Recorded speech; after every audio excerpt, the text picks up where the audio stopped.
और अब देखिए हमारी खास पेशकश, केस हटा, केस घटा, ताला हटा।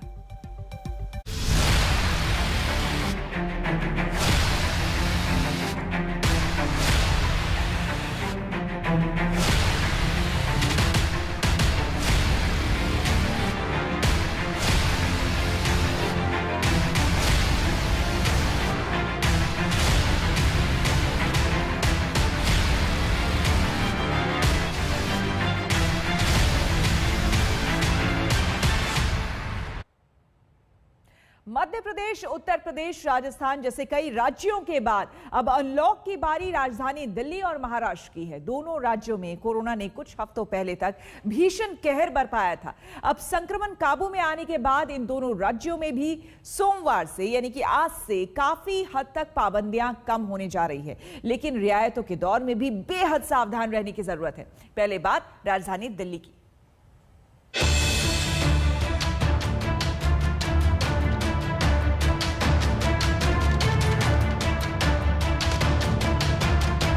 दिल्ली में करीब 2 महीने से जारी लॉकडाउन की पाबंदियों से सोमवार से पाबंदियों में ढील मिलनी शुरू हो जाएगी। कोरोना संक्रमण में आ रही गिरावट को देखते हुए केजरीवाल सरकार ने लोगों को उनके काम पर वापस लौटने का रोड मैप तैयार किया है। इसी के तहत कई क्षेत्रों में छूट दी जा रही है, लेकिन शर्तों के साथ। दिल्ली के सभी बाजार और मॉल खुल जाएंगे, लेकिन ऑड इवन व्यवस्था के तहत, यानी आधी दुकानें एक दिन खुलेंगी और बाकी आधी दुकानें दूसरे दिन। हालांकि अलग थलग दुकानें रोजाना खोलने की इजाजत है।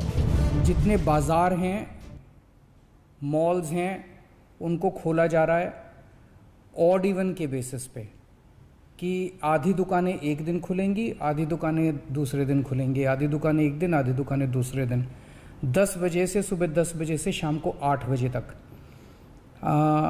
दुकान नंबर के हिसाब से, ऑड इवन के हिसाब से दुकानें खोली जाएंगी। तमाम बाजार अब ऑड इवन फार्मूले के तहत खुल सकेंगे। दिल्ली के अलग अलग बाज़ारों के अंदर इस चीज़ की तैयारियां जो है वो की जा रही हैं, यानी अगर ऑड नंबर की दुकान है तो ऑड नंबर की दुकान ही खुलेगी, और इसके अलावा अगर इवन नंबर की दुकान है तो उसको इवन डे वाले दिन ही दुकान खोलने की इजाज़त जो है वो दी गई है। बाज़ार में तमाम जो व्यापारी हैं उनके लिए एक बड़ी राहत जो है वो यहाँ पर साफ तौर पर नज़र आ रही है। मानते हैं एक बड़ी राहत है दिल्ली के लिए? देखिए जी, बहुत बड़ी राहत है। पिछले 50 दिनों से घर पे बैठकर व्यापारी वर्ग घर पे बैठकर अपनी फिक्स डिपॉजिट से, अपनी सेविंग से अपना परिवार चला रहा था। अब कल से लॉकडाउन खुलेगा। काफ़ी सारी चुनौतियाँ भी है इसके अंदर, कि सोशल डिस्टेंसिंग और मास्क लगा के रहना, और भीड़ भड़क्का में ना ज़्यादा अपनी दुकानों पे ज़्यादा भीड़ ना रखी जाए, तो बहुत बड़ी चुनौती है। कई सरकारी दफ्तर पहले भी आवश्यक सेवा के तहत चालू थे, लेकिन सोमवार से सभी सरकारी दफ्तरों के दरवाजे खुल जाएंगे। सरकारी दफ्तरों में ग्रुप ए के सभी अधिकारी आ सकेंगे, जबकि बाकी के कर्मचारियों की क्षमता आधी होगी। इसी तरह आधी क्षमता के साथ निजी दफ्तरों को भी खोलने की इजाजत दी गई है। जितने प्राइवेट ऑफिसेज हैं, उन सभी प्राइवेट ऑफिसेज में 50% मैन पावर के साथ वो खोले जा सकते हैं, और लेकिन कोशिश करेंगे कि ज़्यादा से ज़्यादा लोग वर्क फ्रॉम होम करें, और अपने प्राइवेट ऑफिसेज कोशिश करें अपने टाइम को स्टैगर करने की, कि ताकि सब लोग एक साथ सड़क पे ना आए। केजरीवाल सरकार के ऐलान से निजी दफ्तरों में काम करने वाली दिल्ली की बड़ी आबादी के माथे की लकीरें थोड़ी हल्की पड़ी हैं। रोजगार छिन जाने के डर के साए में एक एक दिन घर पर काट रहे लोग अब सोमवार से दफ्तर जाने की तैयारी में जुट गए हैं। थमे पड़े दिल्ली मेट्रो के पहिए भी सोमवार से फिर से दौड़ने लगेंगे। मेट्रो को आधी क्षमता के साथ चलाने की इजाजत दे दी गई है। इससे फायदा उनको होगा जो लोग अपने दफ्तर की ओर जाते हैं, क्योंकि अब आधी क्षमता पे दफ्तर भी चल सकेंगे। सरकारी कर्मचारी हैं, निजी कर्मचारी हैं, सभी क्षेत्र खुलेंगे, जिंदगी पटरी पर लौटेगी, तो मेट्रो एक बड़ा सहारा होगा। बहुत राहत मिलेगी मेट्रो खुलने के बाद, क्योंकि हम लोगों को बहुत मुश्किल हुई है, बहुत ज्यादा। हम लोगों ने ओला से ही ट्रेवल करा है और बहुत एक्सपेंसिव भी रहा है हमें। दरअसल आंकड़े साफ बता रहे हैं कि दिल्ली में कोरोना संक्रमण की रफ्तार काफी हद तक काबू में आ चुकी है। दूसरी लहर में दिल्ली में 20 अप्रैल को सबसे ज्यादा 28,395 मरीज दर्ज किए गए थे। वहीं 3 मई को दिल्ली में कोरोना से सबसे ज्यादा 448 मौत हुई, जबकि 5 जून को कोरोना से जान गंवाने वालों की संख्या 60 रही। मुख्यमंत्री अरविंद केजरीवाल कह रहे हैं कि जो हुआ सो हुआ, अब उनकी तैयारी अगले संभावित खतरे को लेकर है। थर्ड वेव कहा जा रहा है, एक्सपर्ट्स कह रहे हैं कि थर्ड वेव आएगी, कब आएगी, कितनी भयावह होगी, इसके बारे में किसी को कोई जानकारी नहीं है। अगली पीक 37,000 एक्सपर्ट्स के साथ बात करके, ऑफिसर्स के साथ बात करके, सबके साथ बात करके कि 37,000 पीक मान के इसकी तैयारी शुरू की जाए।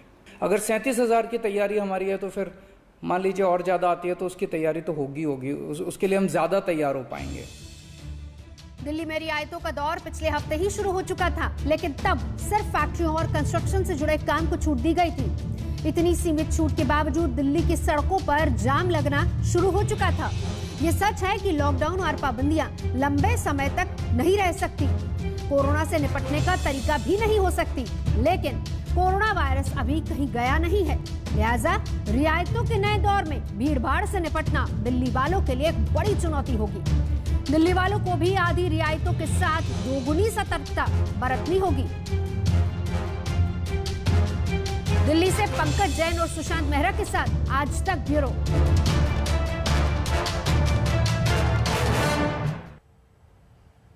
और दिल्ली के बाद अब बात उत्तर प्रदेश की, जहां उत्तर प्रदेश में लॉकडाउन में छूट का दायरा लगातार बढ़ रहा है। सोमवार से यानी कि आज से कुल 71 जिले रियायतों के लिस्ट में शामिल हो जाएंगे, लेकिन राजधानी लखनऊ को अभी राहत नहीं है।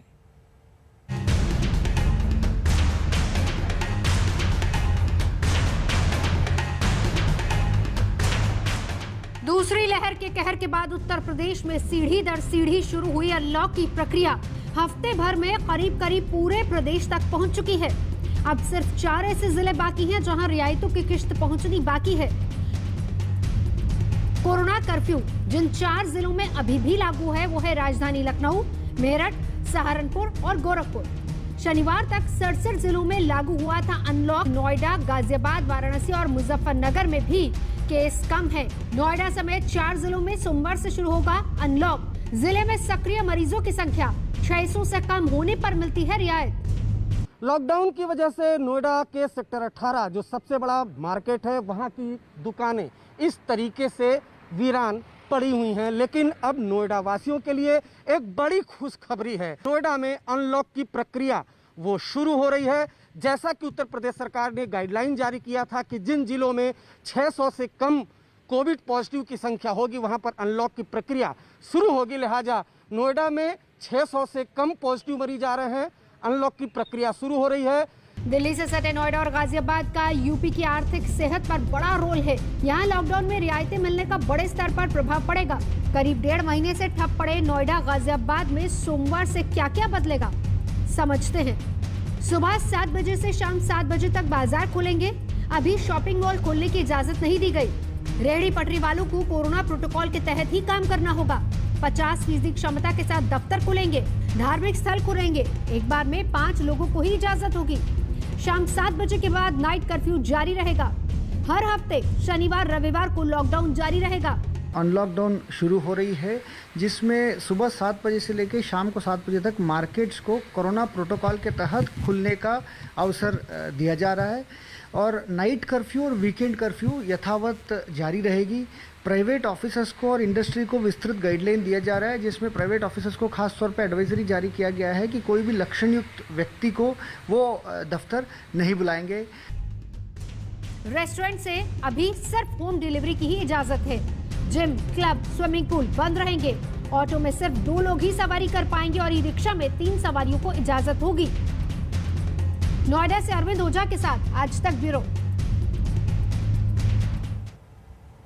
और यूपी में आज से शुरू हुए अनलॉक पर हमने बात की डिप्टी सीएम दिनेश शर्मा से। क्या कुछ कहा उन्होंने, सुनिए।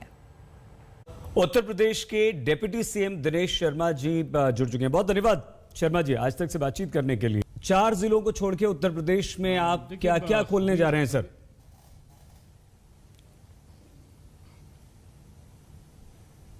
देखिए, अभी 75 जो जिले हमारे हैं उत्तर प्रदेश के, उनमें से 71 जिलों में आज तक की डेट में हमने जो दिन का कोरोना कर्फ्यू है सुबह 7 बजे से शाम को 7 बजे तक का, उसको हमने खोल दिया है। लेकिन उसमें भी हमने कुछ पाबंदियां रखी हैं, जैसे कि कोई विवाह कार्यक्रम होगा तो 25 लोग विवाह में शामिल होंगे जो आयोजक को मिला के। यदि किसी का मृत्यु होता है और उसमें जाते हैं लोग सौदा के लिए जी, तो 20 तक के लोगों की संख्या को हमने निर्धारित किया है। अभी सार्वजनिक कार्यक्रम हम नहीं करेंगे और उसमें भी संख्या सीमित रहेगी। मंदिरों में भी अगर कोई जाता है या धार्मिक स्थलों में तो 5 तक के व्यक्तियों को ही हमने अनुमति दी है। ये अलग है कि हमने जो कार्यालय हैं वो हमारे, चाहे वो निजी कार्यालय हों चाहे सरकारी कार्यालय हों, उनको हम खोलने का हमने निश्चय किया है। और जो प्रशासनिक हमारे ऑफिस हैं, जो प्रशासनिक उनका निर्णय होगा उन ऑफिसेस पे, गवर्नमेंट ऑफिस पे वो लागू होगा। साथ में जो स्कूल होंगे हमारे, जो चाहे बेसिक के हों चाहे माध्यमिक के हों, उनमें ऑफलाइन टीचिंग नहीं होगी, ऑनलाइन टीचिंग चलती रहेगी। लेकिन उसमें जो शिक्षक हैं या जो कर्मचारी हैं उनको आवश्यकता के अनुसार बुलाया जा सकता है। वो उसके लिए अधिकृत होंगे, चाहे वो कुलपति हों चाहे प्रधानाचार्य हों या निजी विद्यालयों के प्रबंधक हों, उसके लिए वो अधिकृत होंगे। ऑफलाइन टीचिंग नहीं करेंगे। होटल खुलेंगे लेकिन रेस्टोरेंट में केवल हम होम डिलीवरी को रखेंगे जी। जो सिनेमा है, जिम है, मॉल है, स्विमिंग पूल है, ये सब अभी भी बंद रहेंगे। और महाराष्ट्र में भी आज से ही अनलॉक की प्रक्रिया शुरू हो रही है, लेकिन यहां संक्रमण की स्थिति के हिसाब से अनलॉक के 5 लेवल तैयार किए गए हैं, जिसके तहत अलग अलग जिलों में रियायतों का दायरा भी अलग अलग होगा।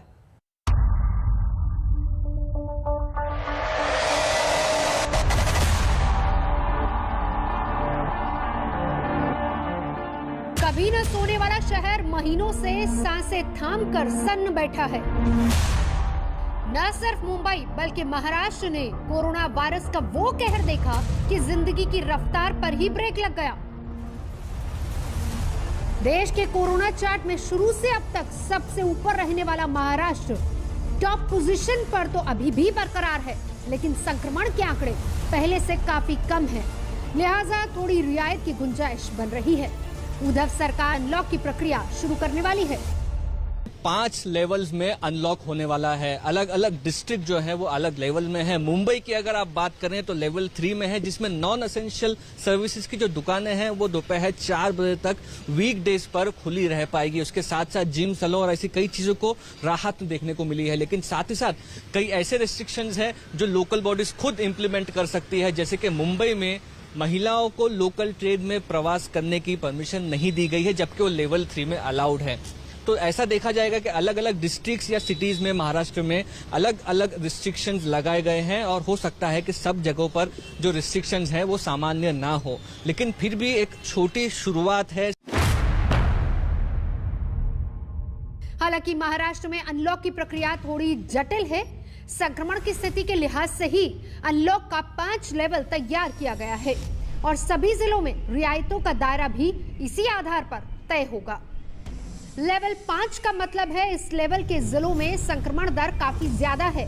इससे कम संक्रमण वाले जिलों को केवल 4, 3, 2 और 1 में रखा गया है। अनलॉक के 5 लेवल का आधार कोरोना के केस और खाली ऑक्सीजन बेड को ही बनाया गया है, यानी जिस जिले में जितने कम केस वहां उतनी ज्यादा रियायतें। जो अनलॉक की प्रक्रिया शुरू हुई उसमें 12 जिले ऐसे हैं जो ग्रामीण के छोटे छोटे जिले हैं जहां पे पॉजिटिविटी 5% से कम है। वहां पे सिनेमा घर 50% की क्षमता से, या वहां अगर कोई मॉल है तो खोलने की इजाजत है। लेकिन जो मुख्यतः मुंबई शहर है या उसके अतराफ में MMR रीजन है या PMR पूना है या नागपुर है, वहां पे सिनेमा घर कोई खुलने वाले नहीं है। वहां पे 50% क्षमता से ही सरकारी और निम सरकारी कार्यालय खुलेंगे। आंकड़ों पर नजर डालें तो फिलहाल महाराष्ट्र में हालात काबू में है। 19 अप्रैल को राज्य में सबसे ज्यादा 68,631 नए मरीज सामने आए थे, जबकि 5 जून को यह आंकड़ा 13,659 रहा। इसी तरह कोरोना से मौत के आंकड़े नीचे हैं। 24 मई को 1,320 लोगों ने अपनी जान गंवाई, जबकि 5 जून को 300 लोगों की जान गई।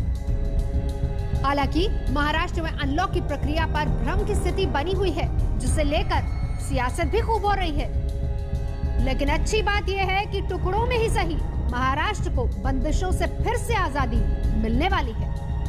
मुंबई से मुस्तफा शेख के साथ आज तक ब्यूरो। हमारे लिए वक्त हो गया है एक छोटे से ब्रेक का। बने रहे हमारे साथ, देखते रहिए आज तक।